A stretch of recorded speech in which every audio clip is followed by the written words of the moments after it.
The Metro Rail Transit Line 3, also known as the MRT Line 3, MRT3, or Metrostar Express, is a rapid transit line in Metro Manila in the Philippines.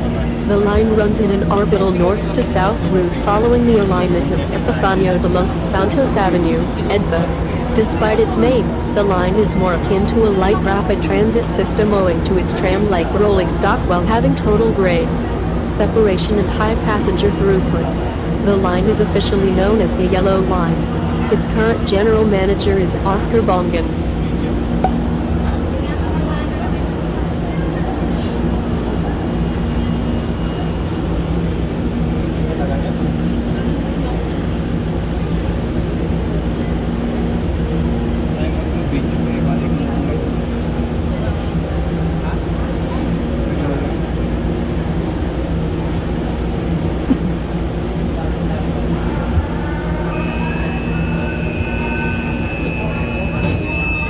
Envisioned in the 1970s and 1980s as part of various feasibility studies, the 13-station, 16.9-kilometer, 10.5 miles, line was the second rapid transit line to be built in Metro Manila when it started full operations in 2000.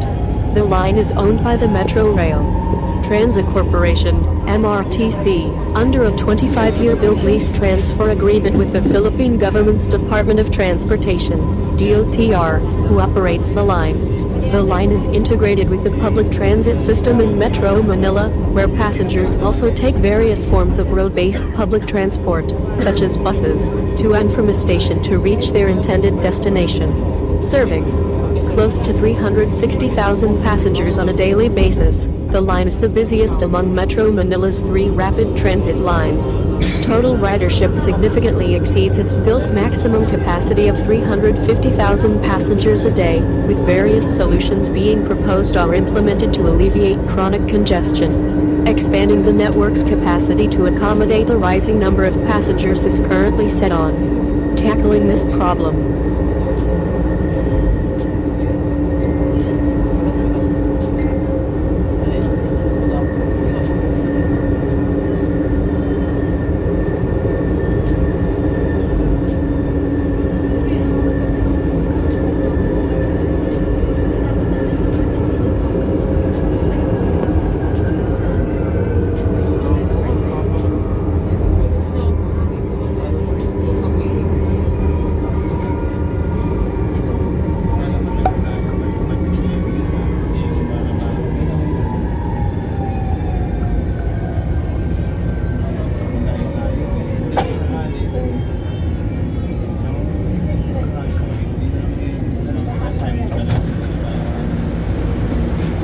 Quezon Avenue Station, Quezon Avenue.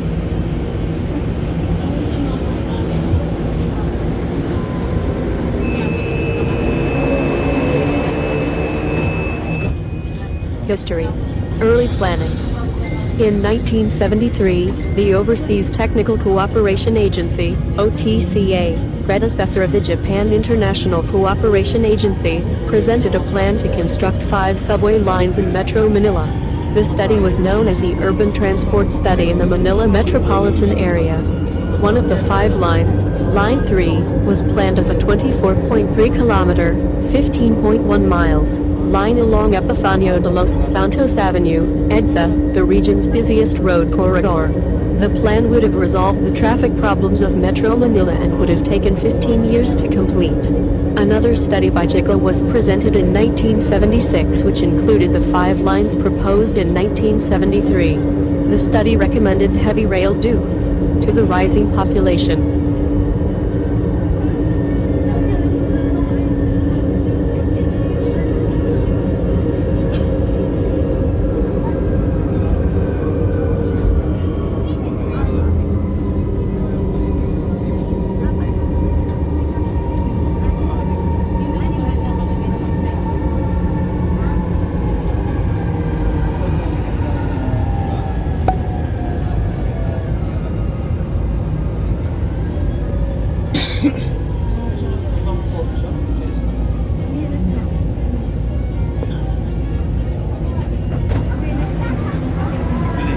GMA-Kamuning station there.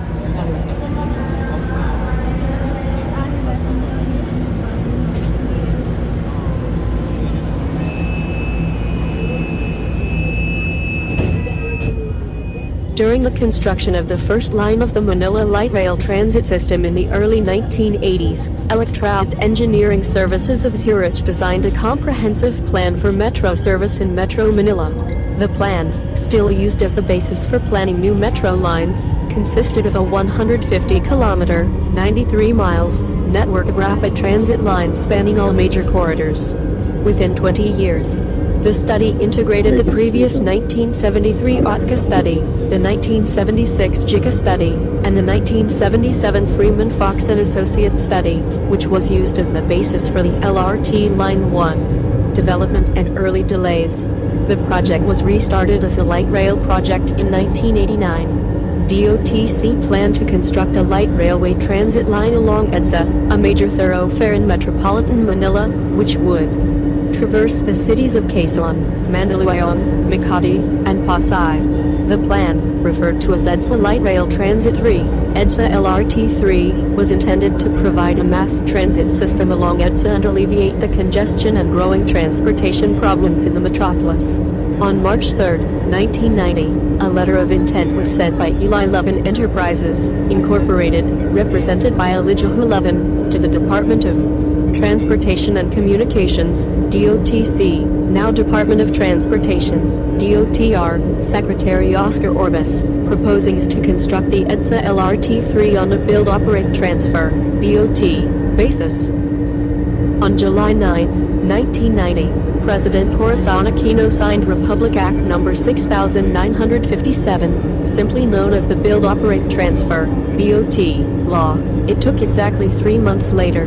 The government then published an invitation to pre-qualify and bid for the project on February 21, 1991. 5 groups responded to the invitation: Abtrationer of Italy, Hopewell Holdings Limited of Hong Kong, Mansteel International of Mantua, Cebu, Matsui & Company, Limited of Japan, and EDSA LRT Consortium, composed of 10 foreign and domestic corporations, namely, Kaiser Engineers International, Incorporated, Acer Consultants, Far East, Limited and Freeman Fox, both later merged with Hyder Consulting, Trady Investci with Karen K.D. Tatra of the Czech and Slovak Federal Republics, TCGI Engineering All Asia Capital and Leasing Corporation, the Salim Group of Jakarta, EL Enterprises, Incorporated, and AM Morita and Company Capital Industrial Construction Group, Incorporated, and FF Cruz and Company, Incorporated. EDSA LRT Consortium was the sole firm that passed the pre-qualification process and submitted its proposal to the DOTC on July 16. The Build Lease Transfer, BLT, agreement was signed on November 7.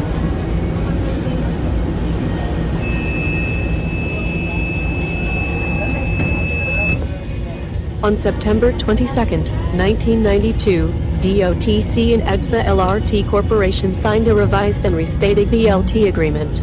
The new BLT agreement defined the project coverage in 2 phases. Phase 1, which spanned 16 kilometers, 9.9 miles, between North Avenue, Quezon City and Taft Avenue, Pasay, and Phase 2, which spanned 5.5 kilometers, 3.4 miles, from North Avenue to Monumento, Caloocan. The project was approved by the Cabinet on January 19, 1993.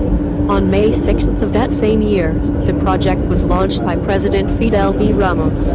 According to the agreements, the EDSA LRT-3 will use light rail vehicles from the Czech and Slovak Federal Republics and will have a maximum carrying capacity of 450,000 passengers a day, or 150 million a year, to be achieved through 54 such vehicles operating simultaneously. The EDSA LRT-3 will run at grade, or street level, on the midsection of EDSA for a distance of 17.8 kilometers, 11.1 miles, from FP Harrison, Pasay, to North Avenue, Quezon City. The system will have its own power facility.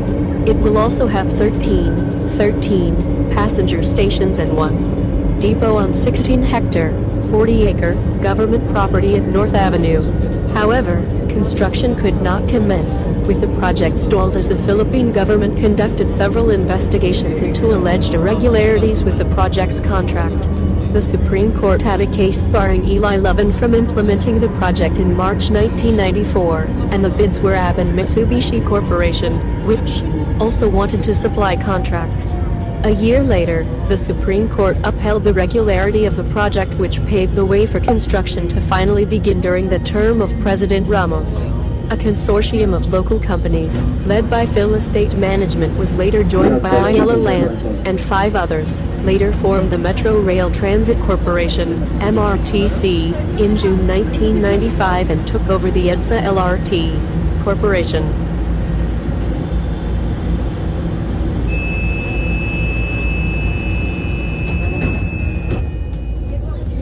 Construction and opening.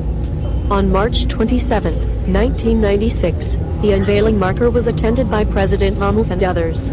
The MRTC was subsequently awarded a build-lease transfer contract by the DOTC, which meant that the latter would possess ownership of the system after the 25-year concession period.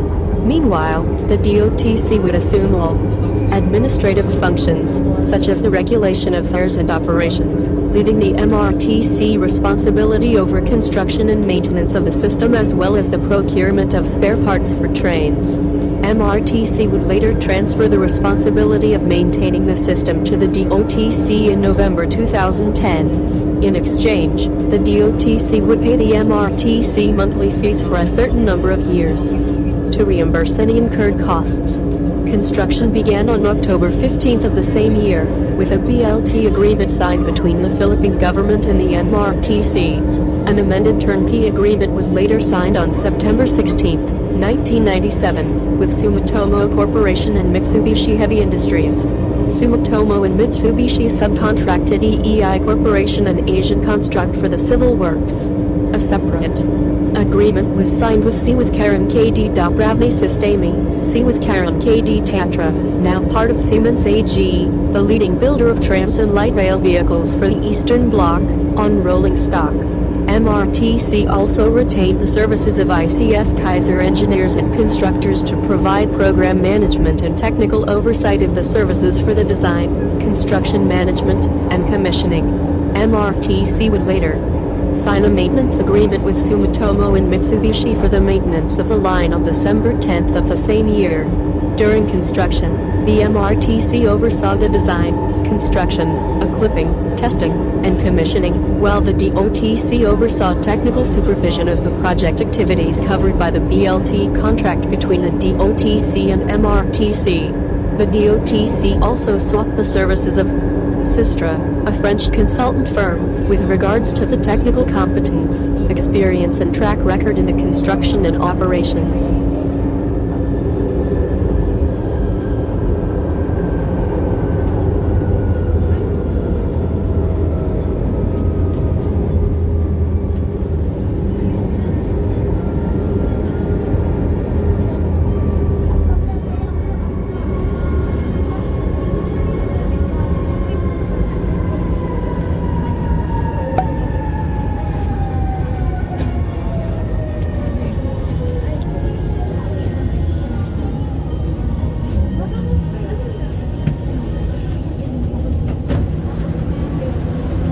Ortigas Station, Ortigas.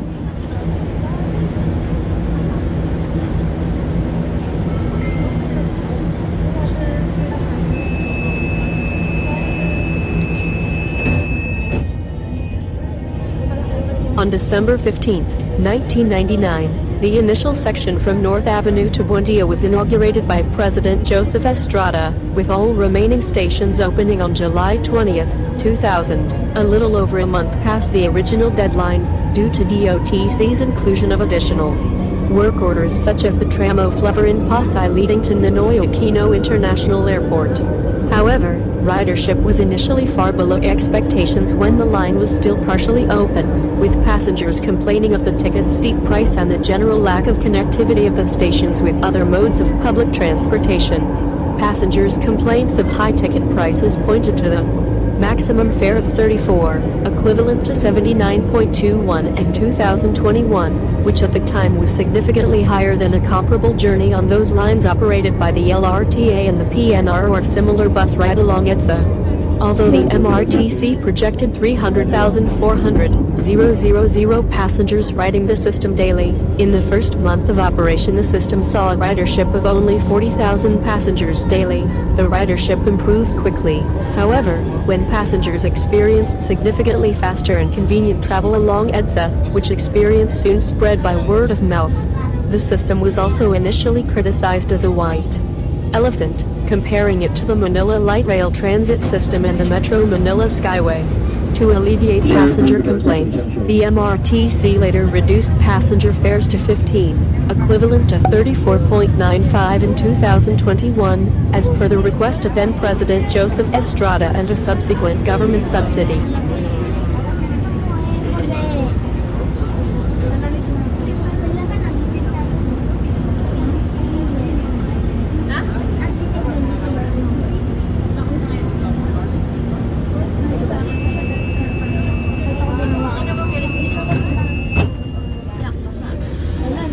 During the line's construction in 2000, Pasay residents raised concerns about the line being constructed at ground level, resulting in the closure of several intersections along EDSA, forcing people to take long detours just to cross EDSA. Residents also complained that they were not properly consulted about the line's construction in their area. The MRTC stated that the segment could not be made as an elevated railway due to the air rights above the LRT1 already being awarded to the Department of Public Works and Highways for a flyover in 1996. Overcrowding and later decline. MRTC projected a capacity breach in the system by 2002. By 2004, the line had the highest ridership of the three lines, with 400,000 passengers daily. By early 2012, the system was carrying around 550,000 to 600,000 commuters during weekdays and was often badly overcrowded. During peak times of access during the day and night, the line operated beyond its original design capacity from 2004 to 2019. In 2011, Sumitomo, through EDSA Philippines, issued a warning about the overcrowding situation of the line, in which a failure to immediately upgrade the line's trains and systems would result in damage to the trains and systems. Boni station, kaliwang pinto.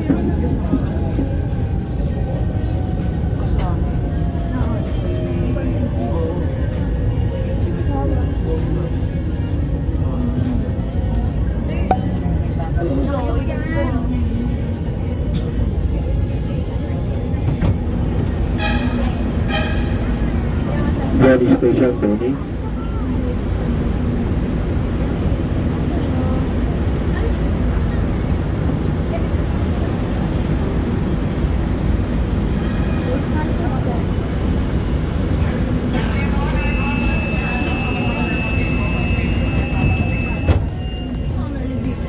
By October 2012, DOTC removed Sumitomo as the maintenance provider of the line due to the high costs of the contract.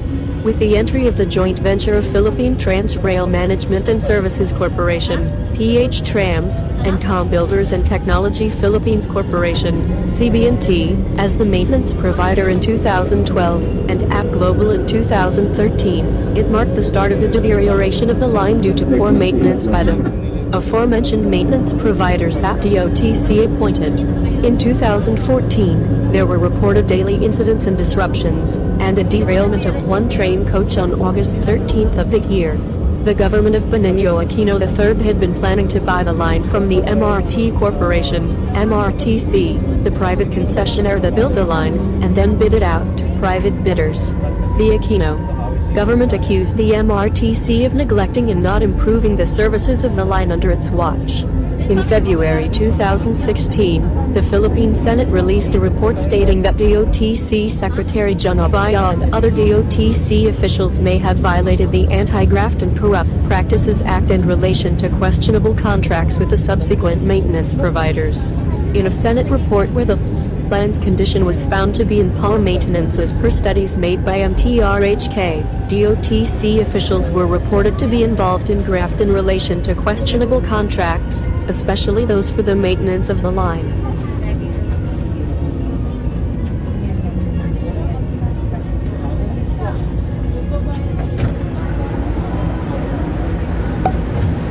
Guadalupe Station, Guadalupe.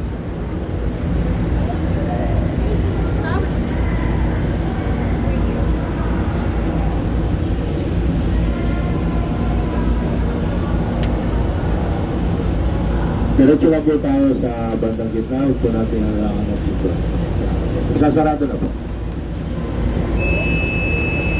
Salamat.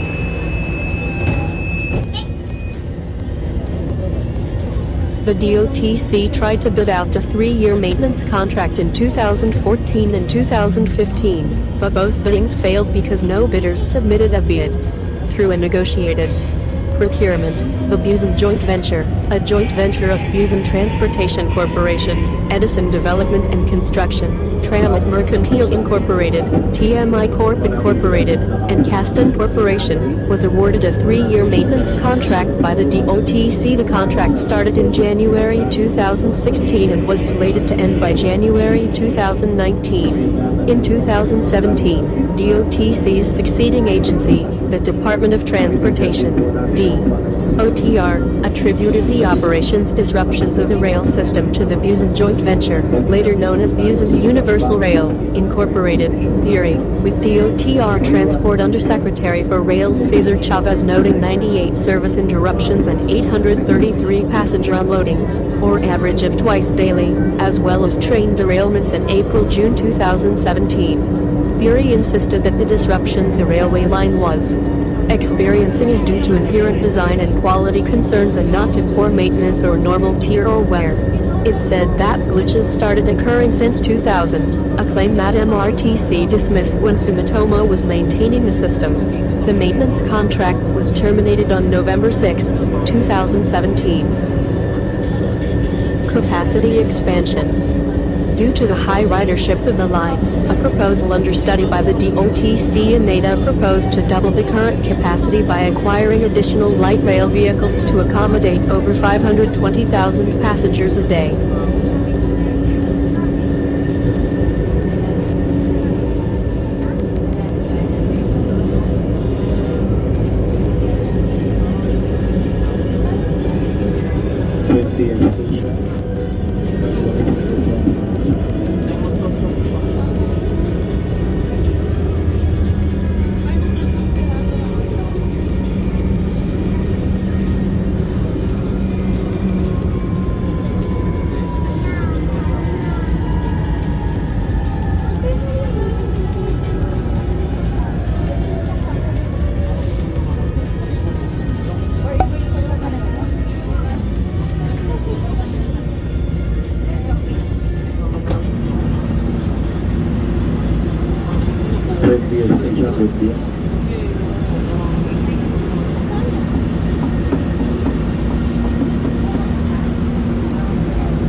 In January 2014, the DOTC entered into a contract with CNR Dalian for the procurement of 48 light rail vehicles.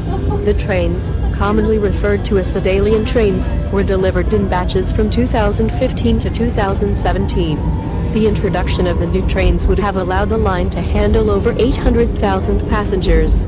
The Dalian trains entered revenue service in May 2016. However, these became a subject of controversy among government officials, citing its incompatibility with the signaling system and weight limits on tracks. Later, it was revealed that several adjustments to the Dalian trains were required prior to revenue run deployment. The train manufacturer CRRC Dalian has agreed to amend the train specifications to match the contract terms at no cost, and will do so in the soonest possible time.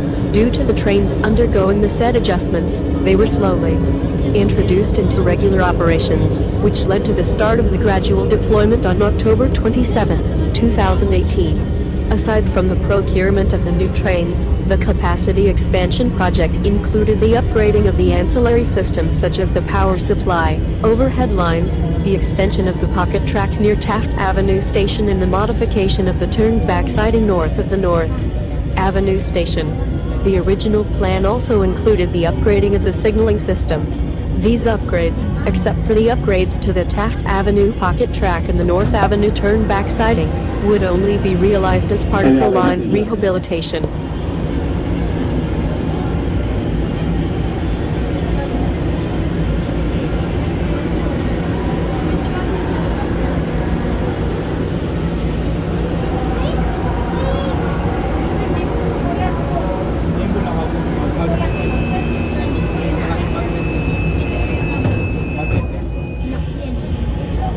Plans were also laid to increase the number of cars in each train set, from the current 3 cars to 4 cars, which also increases the number of passengers being accommodated for each trip, from 1,182 passengers to 1,576. The first mention of this plan was in 2013, during the procurement of the new trains. However, in January 2016, an anonymous railway expert warned that the power supply at that time was not capable of handling 4-car operations. Despite this, 4-car operations were first tested in a Dalian train in May 2016.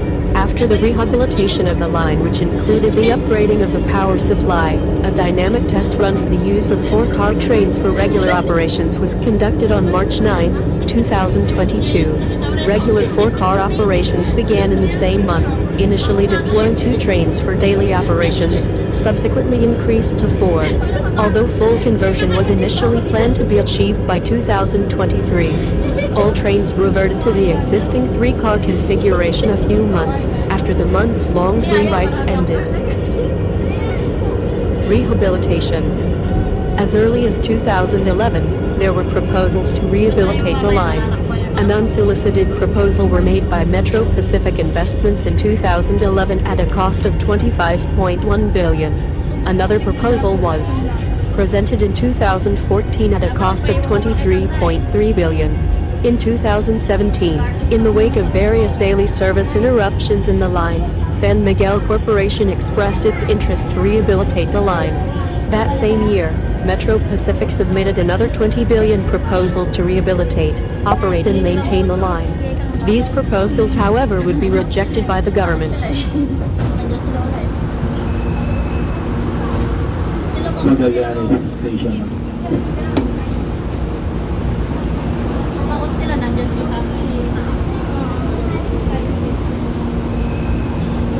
Puri si ate ka.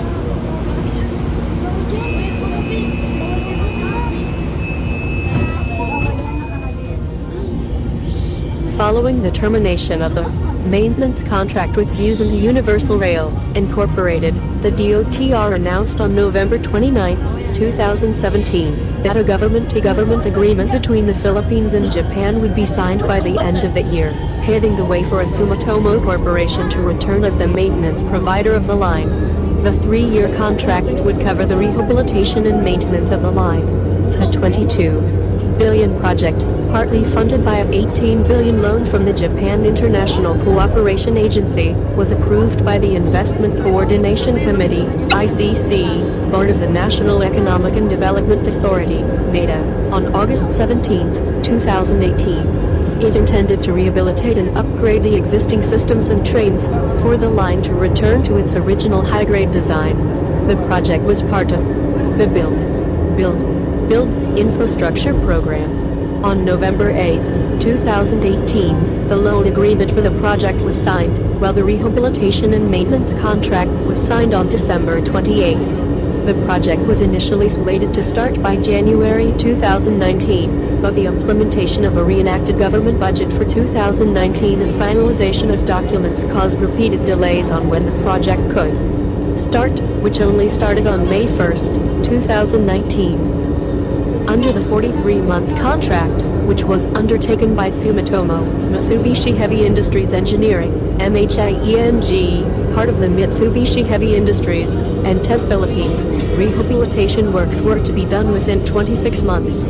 It covers the overhaul of all MRT Class 3000 vehicles, repairs on the escalators and elevators, rail replacement, upgrades on the signaling and communication systems, power supply, overhead systems, maintenance and station equipment. After the rehabilitation, a 17-month maintenance contract will be undertaken by the Japanese firms. The contract was originally slated to end by December 31st, 2022, or 43 months after the start of rehabilitation, but was moved to May 31st, 2023. The rehabilitation was originally scheduled to be completed by July 2021. However, delays brought by the COVID-19 pandemic delayed its completion to the following December. The project was completed on the aforementioned date, as announced by Transportation Secretary Arthur Tugade on February 28, 2022. On March 22, President Rodrigo Duterte and Secretary Tugade inaugurated the newly rehabilitated line at a completion ceremony held at Shaw Boulevard Station. As part of its completion, free rides were offered initially for a month to combat inflation, but was extended twice until June 30th. On May 26, 2023, a $6.9 billion loan was signed by the governments of Japan and the Philippines for the second phase of the project, covering the line's continued maintenance and its connection to the North Triangle Common Station with the lines that would interchange at that station. 4 days later, DOTR and Sumitomo signed a contract to extend the latter's maintenance in the railway line until July 31, 2025.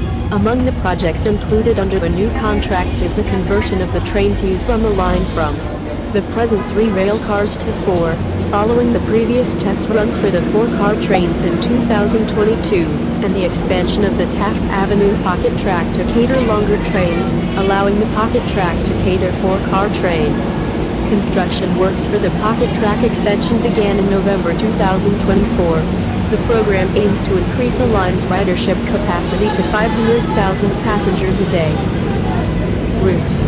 The lines run along the alignment of Epifanio de los Santos Avenue from North Avenue in Quezon City to the intersection of EDSA and Taft Avenue in Pasay. The rails are mostly elevated and erected either over or along the roads covered, with cut and underground sections between Buendia and Ayala stations, the only underground stations on the line. The rail line serves the cities of Pasay, Makati, Mandaluyong, San Juan and Quezon City. The line crosses Osmana Highway and South Luzon Expressway, SLEX, at Magallanes Interchange in Makati. Stations. The line has 13 stations along its 16.9-kilometer, 10.5 miles, route, spaced on average around 1.3 kilometers, 0.81 miles, apart. The southern terminus of the line is Taft Avenue at Pasay Rotunda, the intersection between Epifanio de los Santos Avenue, EDSA, and Taft Avenue, while the northern terminus is the North Avenue along EDSA in Barangay Bagong Pag-asa, Quezon City.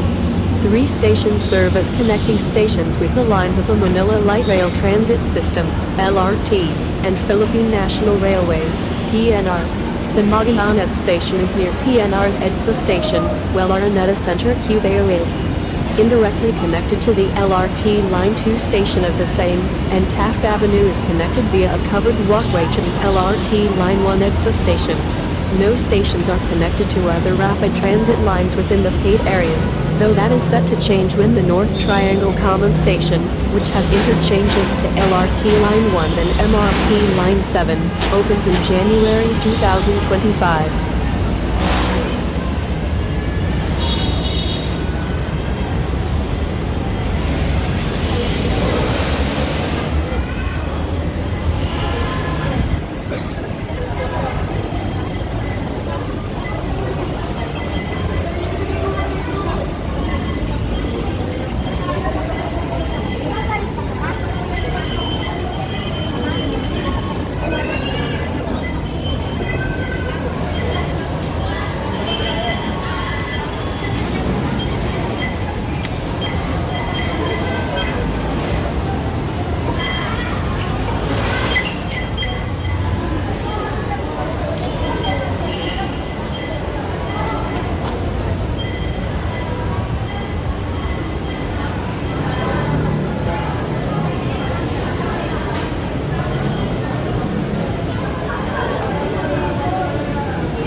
Thank you for watching.